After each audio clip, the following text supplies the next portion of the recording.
Hi everyone, मेरा नाम है एसपी चौधरी और आप देख रहे हैं HV education hub DSA series की एक और नई वीडियो में आप सब लोगों को स्वागत है। जैसा कि आप सब लोग जानते हैं, इस सीरीज में अभी तक हम सर्चिंग वाला पार्ट कंप्लीट कर चुके हैं, जिसमें हमने बाइनरी सर्च और लीनियर सर्च पढ़ा था। आज हम इस वीडियो में बात करेंगे सॉर्टिंग की। बाइनरी सर्च के अंदर हमने ये पढ़ा था कि बाइनरी सर्च को हम तभी अप्लाई कर सकते हैं जब हमारा एरे या वेक्टर पहले से सॉर्टेड होना चाहिए। तो जब हमने बाइनरी सर्च को अप्लाई किया तो वहां पर तो हमने सॉर्टेड एरे लिया था पहले ही जान करके, है ना। लेकिन मान लो कि हमारे पास एरे सॉर्टेड नहीं है, तो उस एरे को हम कैसे सॉर्ट करेंगे या उस वेक्टर को हम कैसे सॉर्ट करेंगे, वो हम इस वीडियो में सीखने वाले हैं। वैसे तो हमारे पास बहुत तरह की सॉर्टिंग होती है ना, लेकिन आज जिस सॉर्टिंग की हम बात करने वाले हैं वो है हमारी first sorting, selection sorting. Selection sorting की बात करें, जैसे कि इसका नाम है कि हम एक एलिमेंट की प्लेस को सेलेक्ट करते हैं और उस पे आने वाला जो एलिमेंट है या जो वैल्यू है वो स्टोर करते जाते हैं। और ऐसा हम हर एक एलिमेंट पे करते हैं। यानी हमने पहले एलिमेंट को सेलेक्ट किया और वहां पर क्या वैल्यू आनी चाहिए वो हमने स्टोर कर दी, फिर सेकंड एलिमेंट को सेलेक्ट किया, वहां पर क्या वैल्यू आनी चाहिए वो हमने स्टोर कर दिया, और ऐसे हम वन बाय वन सारे एलिमेंट को सेलेक्ट करते जाते हैं और वहां जो वैल्यू आनी चाहिए वो वैल्यू हम स्टोर करते जाते हैं। ठीक है, तो सिलेक्शन सॉर्टिंग को हम एक एग्जांपल से और समझ लेते हैं कि ये कैसे काम करेगा। मान लो हमारे पास एक एरे है कुछ इस तरह से। ठीक है, इस एरे में मैंने जो एलिमेंट लिए हैं वो अनसॉर्टेड लिए, यानी बिखरे हुए ऑर्डर में लिए हैं, सॉर्टिंग ऑर्डर में नहीं है। अब मुझे इसे सॉर्ट करना हो, मान लो हम अभी बात करते हैं कि हमें इसे इंक्रीजिंग ऑर्डर में सॉर्ट करना हो। ठीक है, तो उसके लिए हम इस पे सिलेक्शन सॉर्टिंग अप्लाई करेंगे। सिलेक्शन सॉर्टिंग पहले हम देख लेते हैं इसके इंडेक्स के बारे में। तो इसके इंडेक्स कुछ इस तरह से है, नंबर ऑफ एलिमेंट यानी जो साइज है वो है 5। अब हम यहाँ क्या करेंगे, हम सबसे पहले एक एलिमेंट सेलेक्ट करेंगे, ठीक है, और उस एलिमेंट की जगह पर यानी इस फर्स्ट प्लेस पे कौन सा एलिमेंट आना चाहिए वो इनमें से लेकर के आएंगे। हाँ, कि क्या यहाँ 2 आना चाहिए, यदि जरूरत पड़े तो 2 को ले आएंगे, 3 आना चाहिए, 4 आना चाहिए या 1 आना चाहिए। तो यदि हम एरे को मान लो हम इंक्रीजिंग ऑर्डर में अरेंज करते हैं, छोटे से बड़े की तरफ यदि सॉर्ट करते हैं एरे को, तो हमें फर्स्ट प्लेस पे कैसा एलिमेंट चाहिए, सर सबसे छोटा एलिमेंट चाहिए। तो हम यहाँ से लेकर के एंड तक सबसे छोटा एलिमेंट फाइंड करेंगे और जो छोटा एलिमेंट होगा उसको इसकी जगह पर ले आएंगे। ऐसे ही सेकेंड वाली प्लेस पे एलिमेंट लाने के लिए बचे हुए जो नंबर होंगे, जैसे मान लो सबसे छोटा नंबर यहाँ आ जाता है तो बाकी बचे हुए नंबर यहाँ होंगे, तो उन बचे हुए नंबर में से जो छोटा है वो इस जगह पर आएगा। फिर ऐसे अगले छोटे नंबर, अगले छोटे नंबर, अगले छोटे नंबर को हम अरेंज करते जाएंगे। अब इसको हम डायग्राम से समझते हैं एक बार। मान लो हमारा ये कह रहे हैं और इसके लिए मैंने एक लूप चलाया जिसमें आई को रख दिया 0 इंडेक्स पे, ठीक है, और कंपेयर करते हैं जे वाले एलिमेंट से। तो जे को हमने रख दिया i+1 पे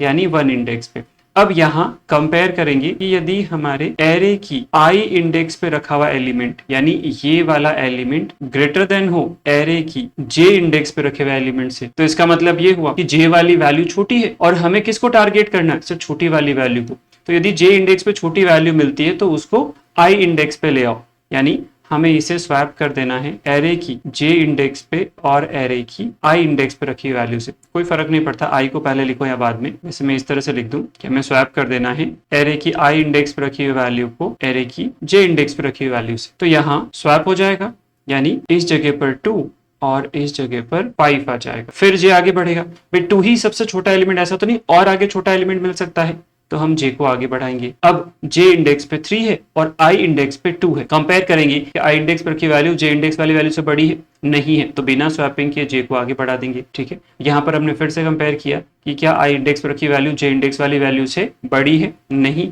तो फिर से आगे बढ़ा देंगे। और कंपेयर करेंगे कि i इंडेक्स पर की वैल्यू j इंडेक्स से बड़ी है, हाँ इस बार है तो स्वैप कर देंगे 2 की जगह j की वैल्यू यानी 1 और j की जगह i की वैल्यू यानी 2 आ जाए। उसके बाद जैसे ही j आगे बढ़ेगा लूप ब्रेक एरे से बाहर निकल के। अब ये एक कंपैरिजन जो है वो हमने कंप्लीट कर ली, इसे हम कहते हैं पास 1। हमने यहाँ पास 1 को कंप्लीट कर लिया। अब पास 1 कंप्लीट होने के बाद में हमारा एरे कुछ इस तरह का होगा, कुछ इस तरह, ठीक है, जिसमें से ये जो 1 है ये सॉर्ट हो चुका है, हमें बाकी को सॉर्ट करना है, तो हम i को अब अगली इंडेक्स पे रखेंगे। ध्यान रखना जहां पर या जिस इंडेक्स पे हमारा i होगा वो एलिमेंट सेलेक्टेड एलिमेंट है, ठीक है। j i से आगे रहेगा तो हमने j को रख दिया i की अगली इंडेक्स पे यानी 2 पे। और इनको कंपेयर करेंगे, क्या i की वैल्यू j की वैल्यू से बड़ी है, बिल्कुल है तो स्वैप कर दो। यहाँ पर j की वैल्यू 3 और यहाँ पर i की वैल्यू 5 आ जाएगी। फिर j को आगे बढ़ाएंगे, अगेन कंपेयर करेंगे कि i की वैल्यू j की वैल्यू से बड़ी है, नहीं, तो j को आगे बढ़ाएंगे, क्या i की वैल्यू j की वैल्यू से बड़ी है,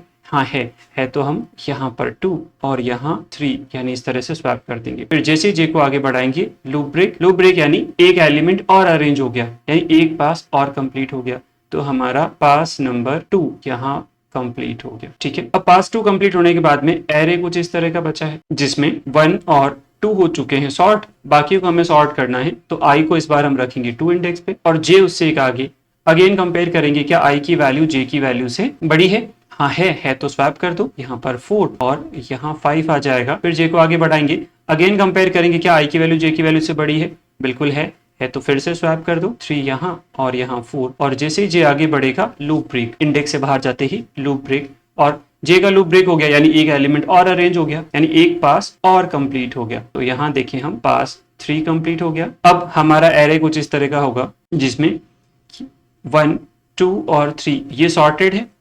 तो आई को हम इस बार थर्ड इंडेक्स पे रखेंगे, जे इससे एक आगे, और कंपेयर करेंगे फिर से कि क्या आई की वैल्यू जे की वैल्यू से बड़ी है? बिल्कुल है तो स्वैप कर दो, आई की जगह जे की वैल्यू और जे की जगह आई की वैल्यू चली जाएगी। उसके बाद जैसे जे आगे बढ़ेगा लूप ब्रेक, और लूप ब्रेक यानी हमारा एक पास और कंप्लीट हो गया।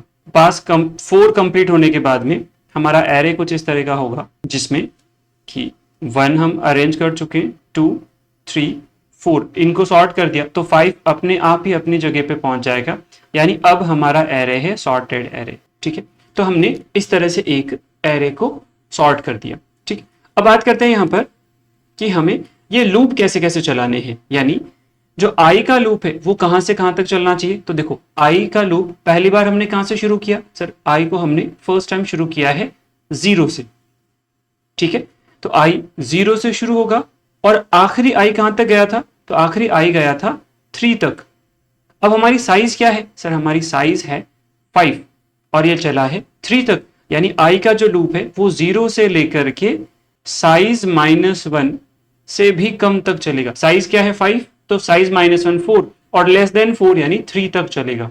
ठीक है, तो हमने यहां देखा कि हमारा आई 0 से लेकर के लेस देन साइज -1 तक चलेगा। अब बात करें जे वाले लूप की कि जे वाला लूप कहां से शुरू होगा? तो जे वाला लूप हर बार हम आई की अगले इंडेक्स से शुरू करते हैं, यानी i+1 से शुरू करेंगे और कहां तक लेके जाते हैं? आखिरी इंडेक्स तक लेके जाते हैं, यानी 4 तक जाते हैं, 5 पे रुक जाते हैं। 5 क्या है हमारा? साइज। तो हम कहेंगे कि जे वाला लूप चलेगा लेस देन साइज। ठीक है, ये समझ में आ गया कि हमने इस तरह से लूप चलाने हैं। आई शुरू होगा 0 से लेकर के लेस देन साइज -1 और जे शुरू होगा i+1 से लेकर के लेस देन साइज तक, यानी आखिरी इंडेक्स तक जाएगा। ठीक है, अब हम बात कर लेते हैं कि इस सॉर्टिंग के अंदर कितना टाइम लगने वाला है, यानी टाइम कॉम्प्लेक्सिटी क्या होगी। यदि हम टाइम कॉम्प्लेक्सिटी की बात करें, हम हर पास में कंपैरिजन देखते हैं कि हमें कितने कंपैरिजन लगते हैं। देखो जैसे हम फर्स्ट वाले में देखें तो हमने कितने कंपेयर किए? सर हमने कंपेयर किया पहले को दूसरे एलिमेंट से, फिर पहले को तीसरे से, फिर पहले को चौथे से और पहले को पांचवे से, यानी फर्स्ट और सेकंड को, फिर फर्स्ट और थर्ड को, फर्स्ट और फोर्थ को, फर्स्ट और फिफ्थ को, ऐसे फर्स्ट को आखिरी वाले तक स्वैप मतलब कंपेयर करेंगे, है ना। स्वैप करेंगे नहीं करेंगे तो कंडीशन डिसाइड करेगी, लेकिन चेक तो करेंगे। तो यहां पर यदि हम बात करें तो यदि हमारे n एलिमेंट है तो n-1 कंपैरिजन होंगे। पहले पास में कितने कंपैरिजन हुए? n-1 comparison. क्यों? क्योंकि पहला एलिमेंट ही सबसे कंपेयर हो रहा है। तो पहला एलिमेंट यदि n मतलब बाकी बचे हुए एलिमेंट से कंपेयर होता है तो टोटल एलिमेंट है n, जिसमें से एक कंपेयर हो रहा तो बाकी बचे n-1, तो टोटल कितने कंपैरिजन होंगे? n-1 कंपैरिजन होंगे। ठीक है, अगले वाले में बात करें, अब इसमें एक एलिमेंट अरेंज हो चुका है, सेकंड वाले पास के अंदर एक एलिमेंट अरेंज हो चुका है, तो हम यहां देखेंगे कि ये एलिमेंट बाकियों से कंपेयर करेगा, है ना। तो एक तो पहले ही कम हो गया, तो यहां हम देखेंगे कि n-1 एलिमेंट बचे हमारे पास, एक सॉर्ट हो गया तो n-1 एलिमेंट बचे और उसमें से भी एक एलिमेंट कंपेयर हो रहा है, तो बचे कितने? Sir n-2 comparison. ठीक है, इसके बाद में थर्ड यदि हम बात करें तो थर्ड होगा हमारा n-3 कंपैरिजन, ऐसे ही n-4 कंपैरिजन, या हम कह सकते हैं कि जो आखिरी कंपैरिजन होगा वो कितना होगा? फिर लास्ट में दो एलिमेंट्स बचे होंगे तो दोनों एलिमेंट के लिए एक ही कंपैरिजन, तो आखिरी कंपैरिजन कितना होगा? 1 होगा। यहां तक समझ में आ गया है ना। अब देखते हैं इसकी टाइम कॉम्प्लेक्सिटी। कंपैरिजन याद रखना, ये जरूर काम में आएंगे। तो हमने यहां देखा टाइम कॉम्प्लेक्सिटी के लिए फर्स्ट कंपैरिजन कितने हुए सर? फर्स्ट कंपैरिजन हुए n-1, ठीक है। अगले कंपैरिजन n-2, अगले कंपैरिजन n-3, ऐसे कितने कंपैरिजन सर? आखिरी कंपैरिजन हुआ 1। अब मुझे ये बताओ, क्योंकि है सारे नेचुरल नंबर्स, तो 1 से लेकर के n-1 नेचुरल नंबर्स का एडिशन कैसे निकालते हैं सर? वो हमें पता है n इंटू n-1/2, ये सबको पता होगा है ना, कि यदि हमें n-1 नेचुरल नंबर्स के 1 से लेकर के n-1 नेचुरल नंबर्स के सम निकालने हो तो हम इस तरह से फॉर्मूला अप्लाई करते हैं, ठीक है। अब इसे सॉल्व करते हैं, देखो ये हो जाएगा n² माइनस n/2। अब जब भी हम टाइम कॉम्प्लेक्सिटी पता करते हैं तो हमें दो चीजें साफ अवॉइड कर देनी है। पहली चीज, यदि कोई कांस्टेंट है तो उसे हटा दो, यानी कांस्टेंट को हम कंसीडर नहीं करते। 2 क्या है हमारा कांस्टेंट, तो इसको हम हटा देंगे। इसके बाद में नेक्स्ट चीज हमें ध्यान रखनी है कि अब जितनी भी टर्म्स बची हमारे पास, 2 बची है, 3 बची है, 4 टर्म्स बची, जितनी टर्म्स बची है उसमें से ये देखना है कि जो सबसे फास्ट ग्रोइंग टर्म है, यानी जो सबसे तेजी से बढ़ रही है, जैसे मैं यहां पर n की वैल्यू 1 रख दूं तो n² 1 और n क्या हो जाएगा 1, ठीक है। n की वैल्यू 2 रखूं तो n² क्या हो जाएगा 4, n क्या होगा 2, n की वैल्यू 3 रखूं तो n² क्या हो जाएगा 9, n क्या होगा 3। तो कौन फास्ट बढ़ रहा है सर? फास्ट बढ़ रहा है n²। तो बाकी बची हुई टर्म्स को भी इग्नोर कर दो, बचा क्या हमारे पास n²। यही हमारा टाइम कॉम्प्लेक्सिटी होगा, ठीक है। कैसे लिखेंगे तो हम कहेंगे कि यदि हमें सिलेक्शन सॉर्टिंग यूज करनी हो तो उसकी टाइम कॉम्प्लेक्सिटी होगी n², और हमें पता है इसको बिगो में लिखते हैं तो लिखेंगे ऑर्डर ऑफ n²। ये समझ में आ गया। तो हम अब बात करते हैं इसके प्रोग्राम। तो चलते हैं अपने VS कोड स्क्रीन पे। यहां मैं फटाफट से एक एरे या एक वेक्टर बना लेता हूं, ठीक है। तो हमने यहाँ ये वाला एक वेक्टर ले लिया, मैंने वैल्यू सेम रिपीट की है, थोड़ा जूम कर देता हूं इसको कुछ इस तरह से। अब हम यहाँ पर एक फंक्शन बनाते हैं void सिलेक्शन सॉर्ट, और आर्ग्यूमेंट में एक वेक्टर ले लेते हैं ARR, कुछ इस तरह से। अब हमें यहाँ दो लूप चलाने हैं, एक i जो शुरू होगा 0 से, i less than size -1। Size हम वेक्टर में इस तरह से निकालते हैं array डॉट साइज और -1, क्योंकि हमें सेकंड लास्ट एलिमेंट तक रहना है, तो हम i -1 ले लेंगे, मतलब सॉरी साइज -1 ले लेंगे, और उसके बाद i++। तो अब इसमें हम एक लूप ले लेंगे j का, तो j इक्वल्स टू, j को हमें स्टार्ट करना i+1 से, तो हमने i+1 ले लिया, j less than array dot size और j++। इसमें हमें कंडीशन लगानी है कि यदि एरे की i इंडेक्स पे रखा हुआ एलिमेंट बड़ा हो एरे की j इंडेक्स पे रखे हुए एलिमेंट से, तो हमें स्वैप कर देना है एरे के i इंडेक्स वाले एलिमेंट को एरे के j इंडेक्स वाले एलिमेंट से, कुछ इस तरह से, ठीक है। तो हमने यहाँ स्वैपिंग कर दी। अब यहाँ मेन फंक्शन में हम एरे को कॉल कर देंगे, तो कॉल करने के लिए सॉर्टिंग को कॉल कर देंगे, तो लिखा सिलेक्शन सॉर्ट, और इसे हमें एरे पास कर देना। बस ये ध्यान रखना, जब हम वेक्टर लेते हैं तो हमें रेफरेंस का आर्ग्यूमेंट लेना चाहिए, क्योंकि जो भी हम चेंजेस करेंगे यहाँ पर उसका इफेक्ट हमें यहाँ वापस चाहिए, ठीक है। इसलिए हमने ये एक एरे ले ली, सॉरी मैंने इसका नाम v1 लिखा है, तो यहाँ पर हम v1 लिख देंगे, ठीक है। v1 यहाँ जाकर के एरे के नाम से एक्सेस होगा, ठीक है। अब हम इसे आउटपुट करते हैं। आउटपुट के लिए लूप चला लेते हैं, for int i of v1, ये हमारा for each लूप हो जाएगा, और इसमें हम प्रिंट कर देंगे i, बाद में एक स्पेस दे देता हूँ ताकि दो एलिमेंट के बीच में स्पेस आए। और अब हम इसे रन करते हैं, तो देखो हमारे एलिमेंट थे कैसे, तो एलिमेंट थे 5 2 3 4 1, और अब आउटपुट कैसा आ रहा है 1 2 3 4 5, यानी हमारा एरे सॉर्ट होकर के आ रहा है, ठीक। तो ये हमारा कोड हो जाएगा सिलेक्शन सॉर्टिंग का।